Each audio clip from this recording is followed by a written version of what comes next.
Hello everyone, welcome back to UGS English class 8 के आप सभी को तहे दिल से स्वागत करता हूं। मैं जितेंद्र कुमार यादव आप सभी को लेकर आया हूं इंग्लिश ग्रामर का एक बेहतरीन टॉपिक जिसका नाम है प्रेपोजिशन। जी हाँ, आपने सही सुना। हाँ, प्रेपोजिशन जो कि बहुत बेहतरीन है। क्या आपको लगता है कि प्रेपोजिशन डिफिकल्ट है? ना ना ना ना, डिफिकल्ट तो नहीं होने देंगे। मैं आ गया हूं प्रेपोजिशन एक हलवा की तरह, एक बिल्कुल एक होता है ना, एक मस्ती में हम प्रेपोजिशन पूरा तरह से फिनिश कर दूंगा। लेकिन आज मैं बात करूंगा प्रेपोजिशन का बेसिक होता क्या है। जैसे ही आपके माइंड में गया होगा प्रेपोजिशन, अरे सर प्रेपोजिशन पढ़ाएंगे ऑन, इन, बाय, और अरे मैं मानता हूं कि आप जानते हैं, लेकिन आप बेसिक नहीं जानते हो। यही गलती कर देते हैं हर बच्चे कि प्रेपोजिशन का बेसिक क्या है। कोई भी टॉपिक हो, आप कोई भी टॉपिक पढ़ो, लेकिन बेसिक जानने का प्रयास करो। आज चलो मैं प्रेपोजिशन का बिल्कुल बेसिक से बताऊंगा। सबसे पहले बात करूंगा उसका प्रोनाउंसिएशन। अधिकतर बच्चे तो प्रोनाउंसिएशन में फंस जाते हैं कि प्रेपोजिशन बोले कि प्रेपोजिशन। आइए हम बताते हैं,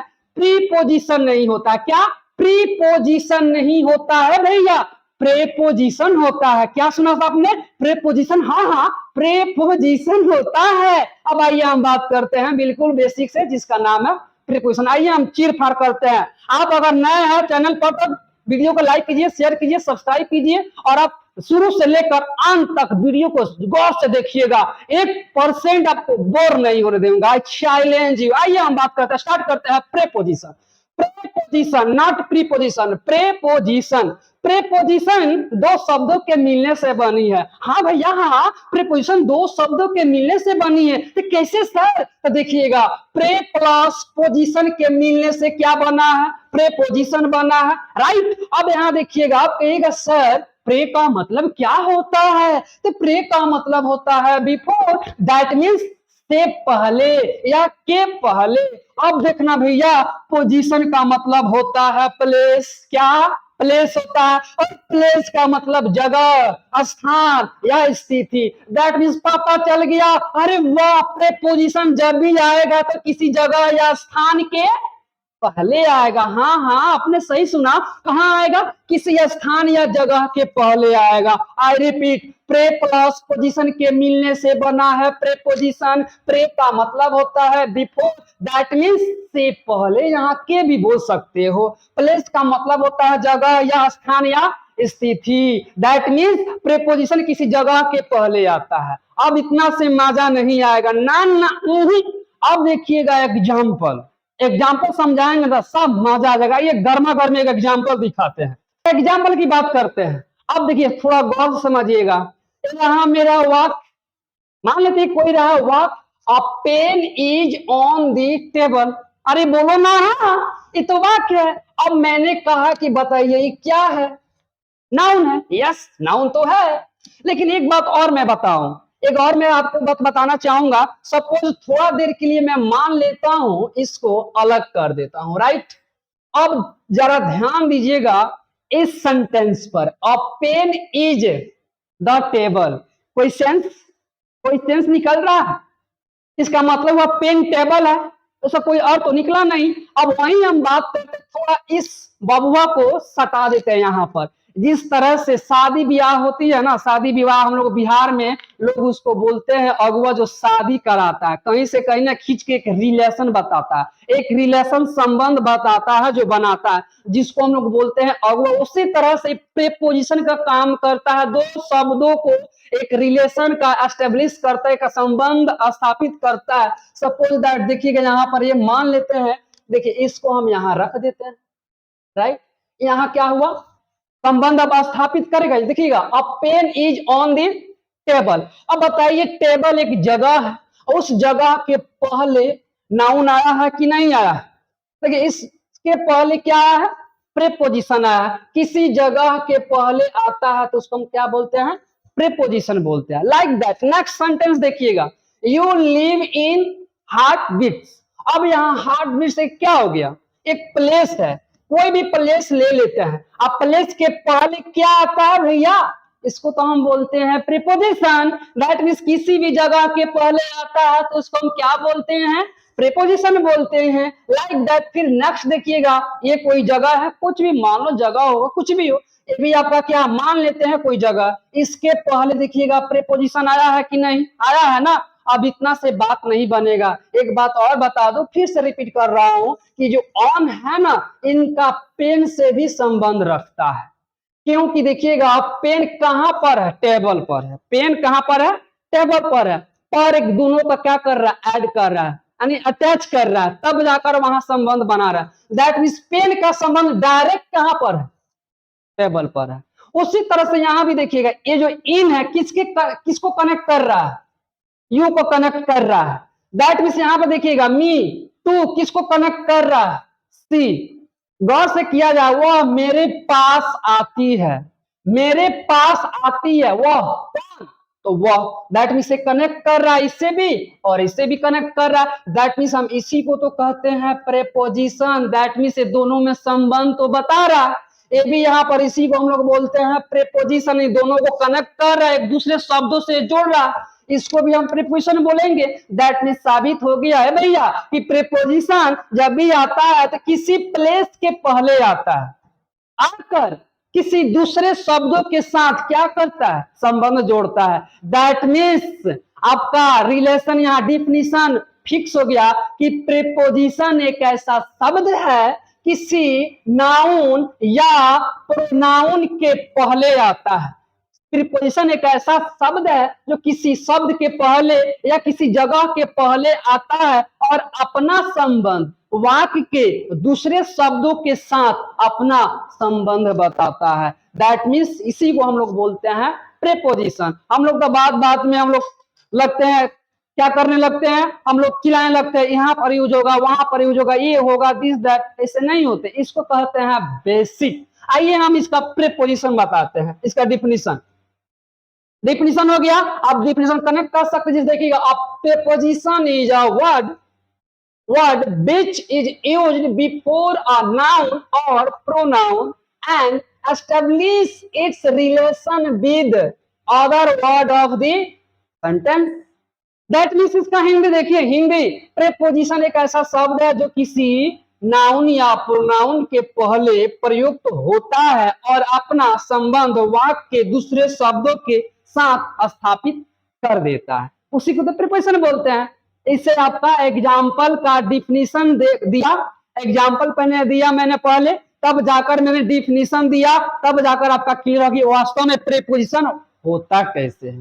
बात समझ में आई? हम आगे की बात करते हैं कि प्रीपोजिशन क्या है। ठीक है जी, आइए हम बात करते हैं प्लेस ऑफ प्रीपोजिशन।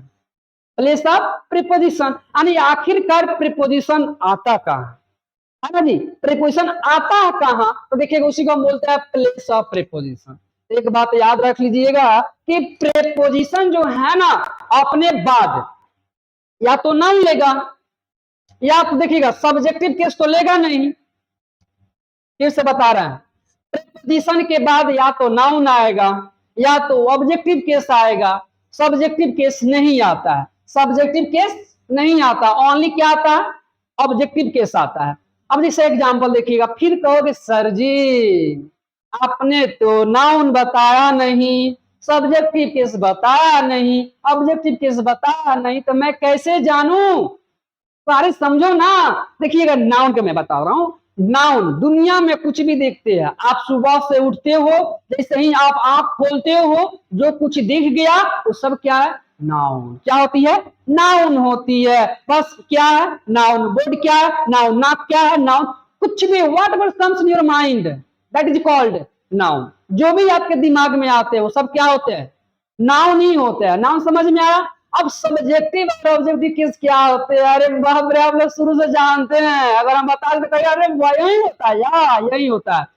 सब्जेक्ट को ही हम लोग सब्जेक्टिव केस बोलते हैं और ऑब्जेक्ट को ही हम लोग ऑब्जेक्टिव केस बोलते हैं। बात समझ में आई? नहीं आई? आइए हम समझाते हैं। जैसे बात करते हैं, यहाँ पर सपोज मान लेते हैं सब्जेक्ट हुआ और ये मेरा क्या हुआ? ऑब्जेक्ट हुआ, राइट?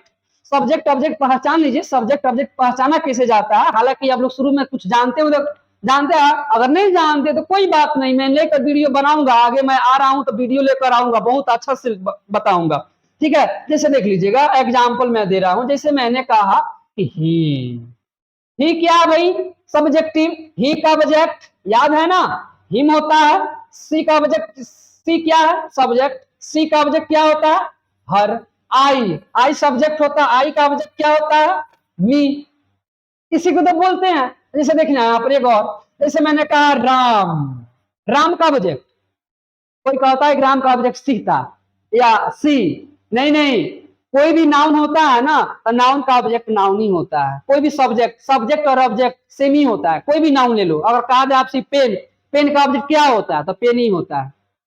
राम का ऑब्जेक्ट क्या होगा? तो राम ही होगा। सीता का ऑब्जेक्ट क्या होगा? तो सीता होगा। वॉटएवर, कोई भी नाउन होता है तो उसका सब्जेक्ट और ऑब्जेक्ट सेम ही होती है। जैसे राम का ऑब्जेक्ट तो राम, तो बहुत सारे बच्चे बोलते हैं कि राम का ऑब्जेक्ट सीता हो जाएगी या तो सी हो जाएगा। नहीं नहीं नहीं, प्रोनाउन सी होगा, राम का प्रोनाउन ही होगा, सीता का प्रोनाउन सी होगा। लेकिन अगर ऑब्जेक्ट की बात करें तो नाउन का ऑब्जेक्ट नाउन नहीं होती है, तो यहां पर हम लोग राम ही लिखेंगे। बात समझ में आई? उसी तरह से यू का यू होता है, दे का देम होता है, वी का अस होता है, लाइक दैट ये हो गया। आज आप समझ गए होंगे। दैट मीन्स मेरे कहने का मतलब ये हुआ कि प्रेपोजिशन के बाद सब्जेक्ट नहीं आता है। क्या आता है भैया? तो ऑब्जेक्ट आता है। क्या आती है? ऑब्जेक्ट आती है। Got it? Are ready? चलिए वही होता है। अब चलिए पहचानिए आप बताइए इसमें कौन राइट है। सी कम्स टू, आई, कि ही, किसी, किमी, आप आंसर बताओ। आंसर क्या होगा? धक बताइए, आप लोग बताइए तो क्या होगा? आइए, सी है ना, सी कम्स टू, टू आपका प्रेपोजिशन हुआ, और प्रेपोजिशन के बाद या तो नाउन आएगा या तो ऑब्जेक्टिव केस आएगा, सब्जेक्टिव केस तो आएगा नहीं। तो देखना भैया, तो यहाँ पर क्या है? आई तो गलत, ही भी गलत, सी भी गलत, क्योंकि सब्जेक्ट है। यही आपका क्या था? क्या है? राइट है, क्योंकि मी मेरा क्या है?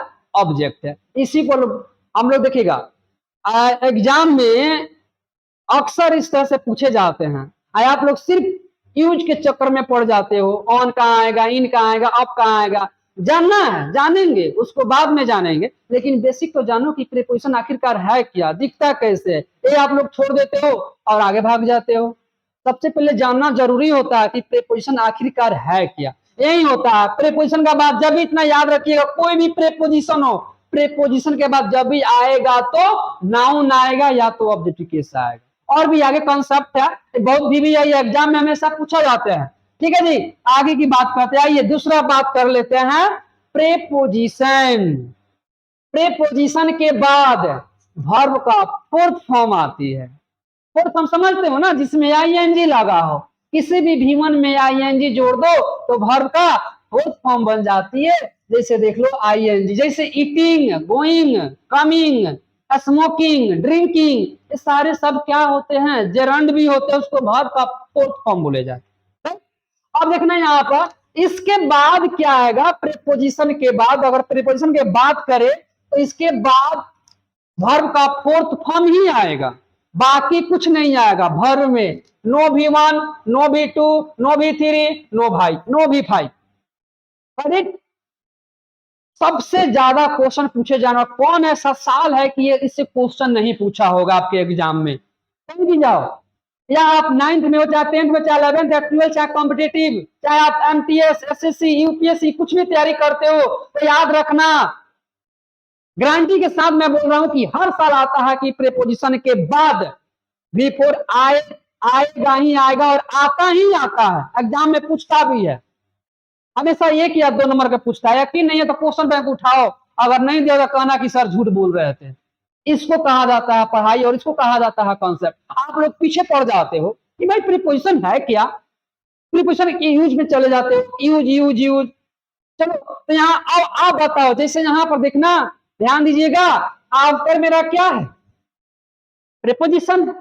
आफ्टर क्या है? प्रीपोजिशन है, राइट? आफ्टर मेरा प्रीपोजिशन है, और प्रीपोजिशन के बाद जब भी कोई भी वर्ब फॉर्म आती है तो फोर्थ फॉर्म आती है। टेक नहीं होगा, टेकिंग, यही आपका राइट आंसर होगा। अगर आप पढ़े होंगे, अब अगर आप जान जाते हैं, अब एग्जाम में आएगा ना तो आपका 1 नंबर या 2 नंबर रखा हुआ है, बाकी सब गलत। That means B will be the right answer. Like that, ये भी क्वेश्चन पूछा हुआ, ही वेंट ऑन। ऑन मेरा क्या हुआ? प्रीपोजिशन है ना, क्या है? प्रीपोजिशन, और प्रीपोजिशन के बाद वर्ब का फोर्थ फॉर्म ही आती है, वर्ब की फोर्थ फॉर्म आती है। मीट नहीं होगा, भीमन है। मेट नहीं होगा, मिक्स नहीं होगा। जहां प्रीपोजिशन आया, अगर वर्ब का सिलेक्शन करना हो तो इतना याद रखिएगा कि वर्ब का फोर्थ फॉर्म ही आती है, दैट मीन्स मीटिंग आपका फोर्थ फॉर्म हो गया। दिमाग में बसा लो, पूरा यूनिवर्सल ट्रूथ है, पूरी दुनिया में चाहे कोई भी बुक नहीं काट सकता है। अगर प्रीपोजिशन के बाद अगर वर्ब का सेलेक्ट करना हो या चुनाव करना हो तो उसके बाद वर्ब का फोर्थ फॉर्म ही किया जाता है। चलिए नेक्स्ट की बात करते हैं, नेक्स्ट क्या है। आइए नेक्स्ट बात करते हैं प्रीपोजिशन। आप कहोगे सर आखिरकार प्रीपोजिशन का प्रकार कितने होते हैं, टाइप कितने होते हैं, प्रीपोजिशन आखिरकार कितने तरह से होते हैं। तो मैं बता देता हूं कि प्रीपोजिशन जो है ना, मेनली आज तक किसी ने बांटा नहीं है, ना किसी ने टाइप बताया है, और ना फिक्स है कि प्रीपोजिशन है कितना। बस फिर भी एग्जाम में पास होने के लिए, चाहे एग्जाम में आपके नॉलेज के लिए फिर भी बता दिया जाता है, लेकिन निश्चित नहीं किया गया है कि प्रीपोजिशन हमको इतना ही पढ़ना है। लेकिन इतना पढ़ा दिया जाएगा कि हाँ आप एग्जाम में पास हो जाओगे, जितना है उतना हो जाएगा, ठीक है। लेकिन फिर भी हम बता रहे हैं कि प्रीपोजिशन कितने तरह से जाना जाता है और कितने तरह से बताया जाता है। मेरे अनुसार देखिएगा, प्रीपोजिशन है ना, प्रीपोजिशन को एक तरह से सिंपल प्रीपोजिशन के नाम से जाना जाता है। सिंपल प्रीपोजिशन का मतलब जैसे आप जानते हो, on, in, by, with, up, under, below, from, for etcetera और भी होते हैं, उसको हम सिंपल प्रीपोजिशन, जहाँ की लगभग 40 से 50 प्रीपोजिशन होता है जिसको बता दिया जाता है। अब उतना हमको यूज भी नहीं पढ़ना है, जो वही पढ़ा जाएगा जो एग्जाम में आने वाला, राइट। अब दूसरा होता है कंपाउंड प्रीपोजिशन। तो कंपाउंड प्रीपोजिशन क्या होता है, तो कंपाउंड प्रीपोजिशन जिस तरह से हम लोग कंपाउंड नंबर पढ़ते हैं, चाहे कॉम्प्लेक्स नंबर पढ़ते हैं, उसी तरह से कंपाउंड प्रीपोजिशन होता है। भाई प्रीपोजिशन लिखा है, ठीक है ना, शॉर्टकट में लिखा है preposition, compound preposition. Compound preposition क्या होता है, जो एक से अधिक प्रीपोजिशन मिलकर एक मिक्स कर लेता है। जैसे देखिए ना, इन और टू, इन और टू मिलकर मिक्स हुआ है, इसको इन टू बोलते हैं। इन और साइड मिलकर इनसाइड बना है, इसको कंपाउंड प्रीपोजिशन बोलते हैं। अप और ऑन मिलकर अपॉन बना है, इसको हम बोलते हैं compound. Like that, on, to, in, front, of, इसको भी हम बोलते हैं कंपाउंड प्रीपोजिशन। और भी एक देखिएगा, एक फिक्स प्रीपोजिशन होता है। तीसरा होता है फिक्स प्रीपोजिशन। फिक्स प्रीपोजिशन क्या होता है सर, फिक्स प्रीपोजिशन होता है कि बिल्कुल डिपेंड रहेगा, जो वर्ड आएगा उसके साथ वही प्रीपोजिशन है। जैसे दिल के साथ इन या तो विद आएगा, फिक्स है कि दिल के साथ इन ही आएगा या तो विद आएगा, और दूसरा प्रीपोजिशन ले ही नहीं सकता है, इसीलिए इसका नाम रख दिया गया है फिक्स प्रीपोजिशन। जैसे देखिएगा एग्री, एग्री के साथ या तो टू आएगा या तो विद आएगा, और इसके अलावा कोई प्रीपोजिशन आएगा ही नहीं। लेकिन सबसे ज्यादा फिक्स प्रीपोजिशन पूछे जाते हैं और फिक्स प्रीपोजिशन आते हैं, इसका बाद में चर्चा करूंगा। आज सिर्फ अभी इसके बारे में बताऊंगा, आगे इसका बाद में स्पेशल वीडियो लेकर आऊंगा, बताऊंगा बिल्कुल VVI। लेकिन सबसे ज्यादा फिक्स प्रीपोजिशन ही एग्जाम में आते हैं, चाहे कोई भी कॉम्पिटिटिव एग्जामिनेशन क्यों ना हो, चाहे 12th में क्यों ना हो, चाहे कहीं भी चले जाओ, यूपीएससी, चाहे CGL, MTS, SSC, CGL, सब में पूछता है, इस तरह से क्वेश्चन आते हैं, हमेशा फिक्स प्रीपोजिशन पूछे जाते हैं, इतना याद रखिएगा। तो इसको हम बोलते हैं fix preposition. Deal in, deal with, deal in कहाँ आता है, डील इन का प्रयोग व्यापार के लिए किया जाता है, और डील विद किसी पर्सन से। जैसे मैं आपसे बात, कोई आपसे हम कुछ डील कर रहे हैं, आपसे कर रहे हैं, तो आ जाएगा I am dealing with you. मैं कंप्यूटर का व्यवसाय कर रहा हूं, तो I am dealing in a computer. इस तरह से आता है, डील का प्रयोग किया जाता है, ये इसको कहते हैं फिक्स प्रीपोजिशन। एक चीज और बताया जाता है साथ ही साथ में, जिसको हम लोग बोलते हैं फ्रेजल वर्ब। जहां फ्रेज भी तैयार किया जाता है, बहुत सारे शब्दों से मिलकर बनती है ना। जैसे देखिएगा एक चीज बता रहे हैं, बहुत ही इंपॉर्टेंट है, जो हर साल पूछे जाते हैं, फ्रेजल वर्ब। फ्रेजल वर्ब क्या होता है, जो प्रीपोजिशन से ही मिलकर बनते हैं, उसको हम लोग बोलते हैं फ्रेजल वर्ब। चाहे फ्रेज ही बोल सकते हैं, सिंपल में फ्रेज भी बोलते हैं, फ्रेजल वर्ब, फ्रेजल शब्द भी होता है, जो कि बहुत सारे एग्जाम में पूछे जाते हैं। आपके तो 12th क्लास में 3 नंबर के पूछे जाते हैं, हर कंपटीशन एग्जाम में, कॉम्पिटिटिव एग्जाम में 2-3 नंबर के पूछ ही देते हैं फ्रेजल वर्ब। जैसे देखिएगा लुक एट, आपको लगता है कि लुक का मतलब देखना और एट का मतलब पर, देखने पर नहीं। फ्रेजल का मतलब होता है, उसका अलग अलग मीनिंग निकलता है, उसका मीनिंग अलग अलग शो करता है। राइट ना, तो उसको हम बोलते हैं, देखिएगा, लुक एट। लुक एट का मतलब होता है गौर से देखना, और इसका मीनिंग क्या होता है, वॉच। हम बताएंगे, दो तरह से एग्जाम में पूछे जाते हैं। लुक आफ्टर, इसका मतलब होता है देखभाल करना, फ्रेज है, इसका अलग मीनिंग निकलती है। लुक फॉर, तलाश करना, दैट मीन्स सर्च या सिक। लुक इनटू, जांच करना, इसका मतलब इन्वेस्टिगेशन। अब देखो एग्जाम में कैसे जाते हैं, एग्जाम में दो तरह से क्वेश्चन पूछे जाते हैं, या तो लुक दे देगा और या तो कोई चार ऑप्शन में से दे देगा। जैसे देखना, यहाँ पर एग्जाम्पल दे रहा हूं, जैसे मैंने कहा कि look, look dash dash this picture. अब चारों ऑप्शन से बताइए क्या होगा। मैंने कहा look dash dash this picture, इसका मतलब क्या होगा, तो यहाँ पर एट होगा कि आफ्टर होगा कि फॉर होगा कि इनटू होगा, लुक एट होगा, क्योंकि लुक एट का मतलब होता है गौर से देखना, इस पिक्चर को गौर से देखो, इस पिक्चर को गौर से देखो। कभी कभी क्या होता है, पूछ देगा यहाँ पर, सिर्फ उठा कर दे देगा और कहेगा इसका मीनिंग बताइए, इंग्लिश टू इंग्लिश, हिंदी नहीं पूछेगा। लुक एट का मतलब क्या होता है, फ्रेज दे देगा, कहेगा इसका मीनिंग बताइए, तो ऑप्शन में रहेगा वॉच, टेक केयर, की सर्च, की सॉरी इन्वेस्टिगेशन।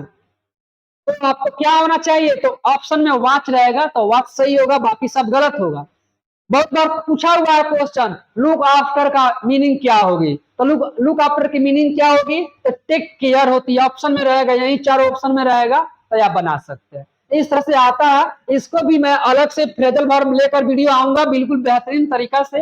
लेकिन अब हम बात करेंगे यूज, आखिरकार यूज कैसे होता है प्रेपोजिशन, राइट। अब हम बात करें, आइए हम बात करते हैं प्रेपोजिशन का, यूज की बात करते हैं, चलिए। अब हम बात कर ले यूज ऑन एबव ओवर, इन तीनों का मीनिंग होता है के नीचे, सॉरी, के ऊपर होता है। इन तीनों का मीनिंग के ऊपर होता है। कैसे होता है, तो चलिए आप बताते हैं। जैसे मान लेते हैं कोई व्यक्ति किसी चीज के ऊपर हो और टच में हो, कोई भी व्यक्ति किसी चीज के ऊपर हो और टच में हो, टच में हो तो वहां पर ऑन का प्रयोग किया जाता है। जैसे देखिएगा, क्या है, टच है। जैसे मैंने कहा कि टेबल पर क्या है, कलम है, तो टच में है, ऊपर तो है लेकिन क्या है, टच में है, तो उसको हम वहां पर यूज करेंगे ऑन। एक और चीज मैं बता दूं, अगर कोई वस्तु किसी चीज के ऊपर में हो और टच में ना हो, तो वहां पर एबव का प्रयोग किया जाता है। एबव, क्या, एबव का प्रयोग किया जाता है। जैसे मैंने कहा कि मेरे सर के ऊपर क्या है, मार्कर है या पेन है, क्या टच में है, तो टच में नहीं है, तो यहाँ पर एबव आएगा। एंड तक बने रहिएगा, इसका मैं क्यूज दूंगा, एक टेस्ट होगा, उसमें बताना होगा, आपको जवाब देना होगा, बहुत तेजी में जवाब देना होगा, पहले समझ लीजिएगा। कोई वस्तु किसी चीज के ऊपर में हो और टच में हो तो ऑन, कोई वस्तु किसी चीज के ऊपर में और टच में ना हो तो एबव का प्रयोग करना। और एक और चीज देखना, अगर कोई वस्तु किसी चीज के ऊपर हो और टच में ना हो, लेकिन फिर भी कम से कम दो दिशाओं से क्या हो, घिरा हुआ हो, तो वहां पर हम ओवर का प्रयोग करते हैं। क्या करेंगे भाई, ओवर का प्रयोग किया जाता है। जैसे मैंने कहा कि मेरे सर के ऊपर क्या है, छत है। हम लोग के सर के ऊपर छत है, तो छत को चारों तरफ से ढक लिया, लेकिन छत तो टच में तो है नहीं, तो वहां पर क्या आएगा, ओवर आएगा। बिल्कुल सब एग्जाम्पल एक साथ दूंगा, टेस्ट होगा। तो यहाँ पर आपका ऑन, एबव, ओवर का प्रयोग खत्म। नेक्स्ट टॉपिक देखिएगा, नेक्स्ट क्या है, अप और डाउन। अप, अप,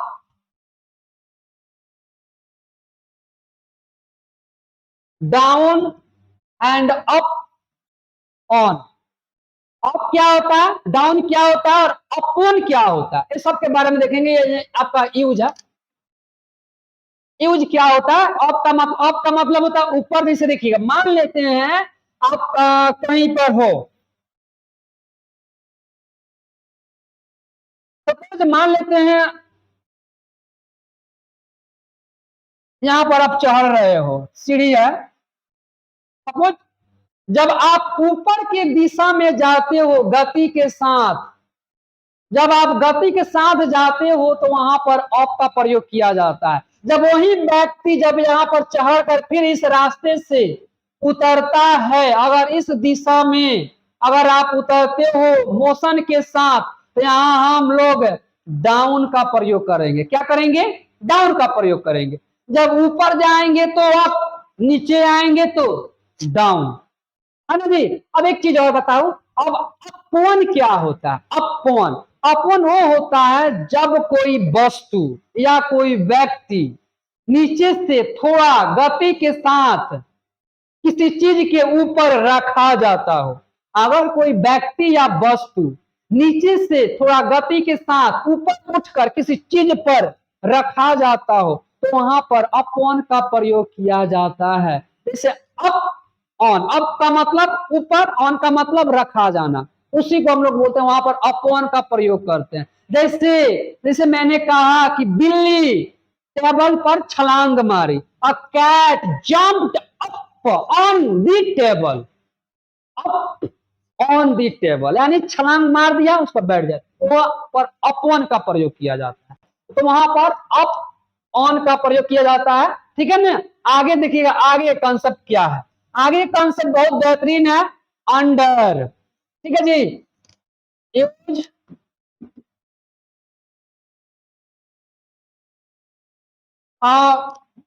बिलो, ठीक है, बिलो, अंडर एंड बीनीथ, इन तीन प्रीपोजिशन बिल्कुल, ऑन, एबव और ओवर, बिल्कुल तीनों का विपरीत है, उल्टा है। जिस तरह से ऑन का प्रयोग किया गया था उसी तरह से अंडर का प्रयोग हो गया होगा, जिस तरह से अबव का प्रयोग हुआ था उस तरह से बिलो का प्रयोग होगा, और जिस तरह से आपका प्रयोग किया था ओवर का उस तरह से यहाँ पर बीनीथ का प्रयोग होगा। अब यहाँ देखेंगे बिलो। बिलो कहाँ होता है? जब कोई वस्तु किसी चीज के नीचे हो। क्या? अगर कोई वस्तु किसी चीज के नीचे हो और टच में ना हो तो वहां पर हम लोग बिलो का प्रयोग करते हैं। क्या चीज करते हैं? बिलो का प्रयोग करते हैं। अगर कोई वस्तु किसी चीज के नीचे हो, ठीक है जी, नीचे तो हो लेकिन टच में ना हो, लेकिन कम से कम दो दिशाओं से क्या होना चाहिए? घेरा होना चाहिए। जैसे कोई बिल्ली टेबल के नीचे हो, मान लेते हैं टेबल है, टेबल के नीचे कोई भी मान लेते हैं कुछ भी, जैसे पेड़ के नीचे हो या अम्ब्रेला के नीचे हो, तो अम्ब्रेला चारों तरफ से क्या कर लेता है? घेर लेता है, और नीचे रहता है तो वहां पर अंडर का प्रयोग किया जाता है। आई रिपीट, मेरे कहने का मतलब हुआ अगर कोई वस्तु किसी चीज के नीचे हो और कम से कम दो दिशाओं से क्या होना चाहिए? घेरा होना चाहिए, तो वहां पर अंडर का प्रयोग किया जाता है। क्या चीज का प्रयोग किया जाता है?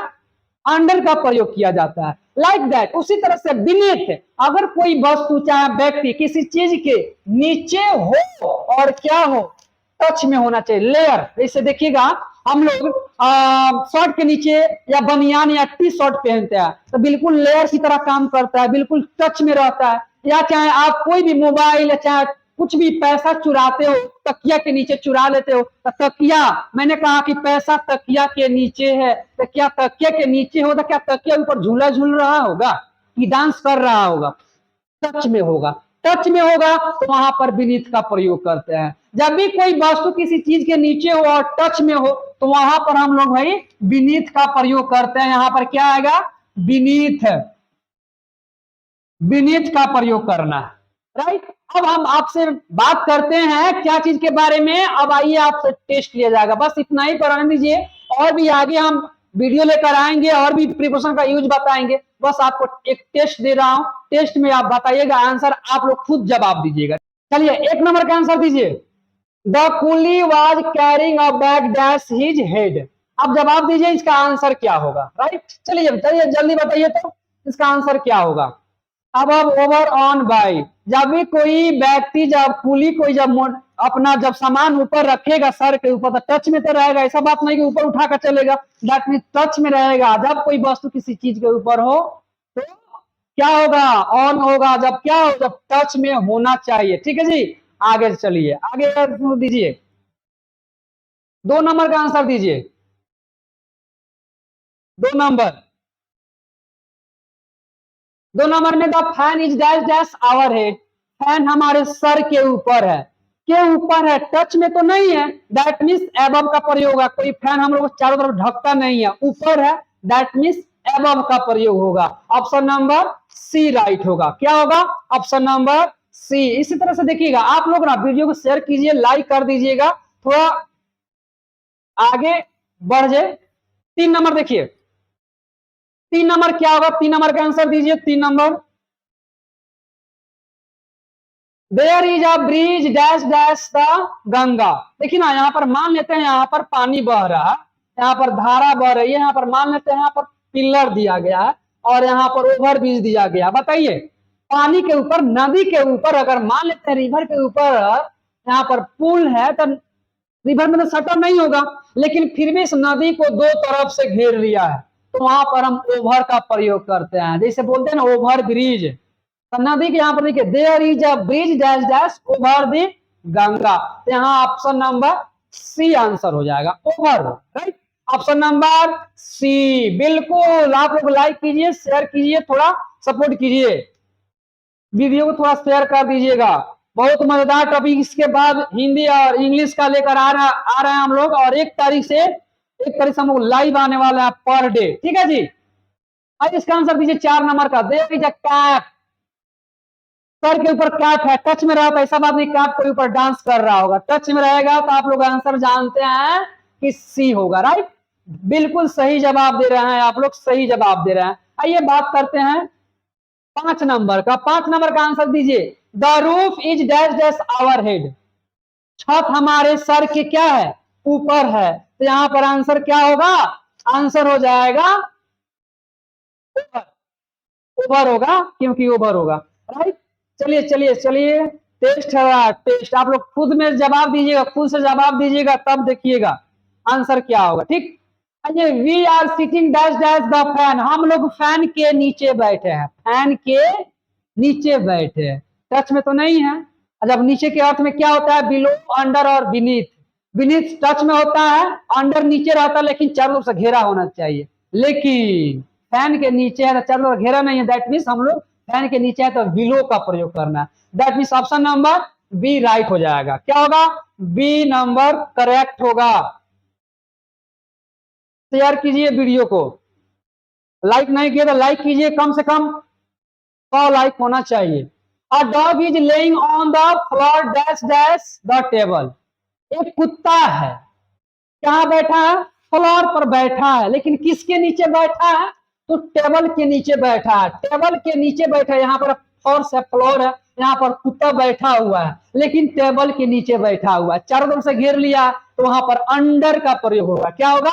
Under. Option number B right होगा। बिल्कुल सही जवाब आपने दिया, जो भी दिया है सही जवाब दिया है। 8 नंबर, 8 नंबर क्या होगा? दे वर टॉकिंग द ट्री, वो पेड़ के नीचे, पेड़ के नीचे बात कर रहे हैं, तो अंडर का प्रयोग होगा, ऑप्शन नंबर सी राइट होगा, ऑप्शन नंबर सी राइट होगा। चलिए 9 नंबर बताइए, 9 नंबर, there is a letter, book के नीचे क्या है? लेटर है, यानी छुपा हुआ है, यानी बुक के नीचे क्या है? पत्र है, तो option number beneath, option number B right होगा। ये 10 नंबर देखिएगा, a dog jump dash dash a cat, कुत्ता, एक देखिएगा, एक कुत्ता है किसी पर, यानी कैट पर जंप किया, और जब जंप करेगा तो थोड़ा सा ऊपर उठेगा, किसी उस पर रखा जाएगा, कैट पर रखा जाएगा, दैट मीन्स जंप इनटू। बहुत कोई बोलता है इनटू, कोई बोलता है अपवन, तो इनटू और अपवन को देखिएगा, इनटू कहाँ आता है? इन का मतलब होता है अंदर, और टू का मतलब होता है गति। जब किसी चीज के अंदर जब जाया जाता है, जब अंदर इंटर किया जाता है और मोशन के साथ किया जाता है, तो वहां इनटू का प्रयोग किया जाता है। अप ऑन, जब कोई वस्तु ऊपर उठकर किसी चीज पर रखा जाता हो, तो वहां पर अपॉन का प्रयोग होता है। यहाँ पर एक कुत्ता है, इस कैट पर जंप कर रहा है, तो यहाँ पर इनटू नहीं आएगा, ओनली अपॉन आएगा, बाकी सब गलत है, राइट। इस तरह से पढ़िए मजा से। आइए आगे देखते हैं, आगे की बात करते हैं 11 नंबर। 11 नंबर क्या? Frog jumped. अब बताओ, एक एक मेढक है, कहा बेल में छलांग मार रहा है। जब कुआं में छलांग मारेगा तो अंदर जाएगा, अंदर जाएगा तो इन, और गति के साथ जाएगा तो to, that means in to का प्रयोग ऑप्शन नंबर ए राइट होगा। ठीक है, 12 नंबर बताइए, he went up the hill, up, तो यहाँ अप का प्रयोग होगा। 30 नंबर देखिएगा, द लीव्स आर फेलिंग, यानी पत्तियां पेड़ से नीचे गिर रही है, तो डाउन का प्रयोग, क्या चीज का प्रयोग होगा, डाउन का प्रयोग होगा। 14 नंबर देखिएगा, her brother is looking dash dash, उसका भाई, देखिएगा लुकिंग, उसका भाई एक जॉब का तलाश कर रहा है, तो लुक फॉर, लुक इनटू बताया था ना, फ्रेजल वर्ब है, तो वहां पर क्या होगा भाई, लुक फॉर होगा। लुक फॉर का मतलब होता है तलाश करना, लुक इनटू का मतलब होता है जांच करना, तो जांच करना तो होगा नहीं, और लुक एट का मतलब होता है गौर से देखना, कोई जब को गौर से नहीं देखता है, और लुक आफ्टर का मतलब देखभाल करना, दैट मीन्स यहाँ नहीं होगा, लुक फॉर होगा, यहाँ लुकिंग फॉर होगा, उसका भाई एक जॉब का तलाश कर रहा है। ठीक है जी। 15 नंबर देखिएगा, look dash dash this painting, look at this painting, look at this painting, इस पेंटिंग को गौर से देखो, राइट। यहाँ पर एड का प्रयोग होगा, ऑप्शन नंबर डी राइट होगा। आइए 16 नंबर देखिए, 16, we should look our health, हमें अपने हेल्थ को देखभाल करनी चाहिए, तो लुक आफ्टर होगा, ऑप्शन नंबर बी करेक्ट होगा, ऑप्शन नंबर बी राइट होगा, ऑप्शन नंबर बी। 17 नंबर, ही एक्यूज्ड ऑफ, एक्यूज्ड क्या है, प्रेपोजिशन है, क्या भाई, एक आपका क्या, ये प्रेपोजिशन, और प्रेपोजिशन के बाद वर्ब का कौन सा फॉर्म आती है, सेकेंड की फोर्थ, तो यहाँ पर फोर्थ फॉर्म का प्रयोग किया जाता है, दैट मीन्स बी राइट होगा। देख लेगा कितना इस तरह से क्वेश्चन VBI क्वेश्चन पूछा हुआ है, हमेशा ही एग्जाम में आता है इस तरह से, आप लोग याद रखिएगा, इस तरह से क्वेश्चन आता है। चलिए next question 18 number, my mother prevents from, from preposition है, प्रीपोजिशन बाद कौन सा फॉर्म आता है बताइए, तो वर्ब का फोर्थ फॉर्म प्लेइंग होगा, ऑप्शन नंबर सी राइट होगा। 19 नंबर देखिएगा, he comes with, with preposition है, विद के बाद या तो ऑब्जेक्टिव केस आएगा या तो वर्ब का फोर्थ फॉर्म आएगा, तो इसमें वर्ब तो है नहीं, इसमें देखिएगा ऑब्जेक्टिव केस आपका ऑप्शन नंबर बी राइट होगा, राइट, तो यहाँ पर बी हो जाएगा, बाकी सब wrong. Deepa has complained against, Deepa complain की me and Ram, me object है, बात करते हैं यहां पर, मी क्या है, ऑब्जेक्ट है, राम भी ऑब्जेक्ट है, आई सब्जेक्ट है, राम सब्जेक्ट या ऑब्जेक्ट मान सकते हो, ही सब्जेक्ट है, ही सी भी सब्जेक्ट है, हिम ऑब्जेक्ट है, और सी क्या सब्जेक्ट है, लेकिन याद रखना आप प्रीपोजिशन के बाद ऑब्जेक्टिव केस आता है, तो यहाँ सब्जेक्ट है गलत, यहाँ भी सब्जेक्ट है रॉन्ग, डी में भी सब्जेक्ट है रॉन्ग, इसमें ऑब्जेक्ट है, यही आपका राइट होगा।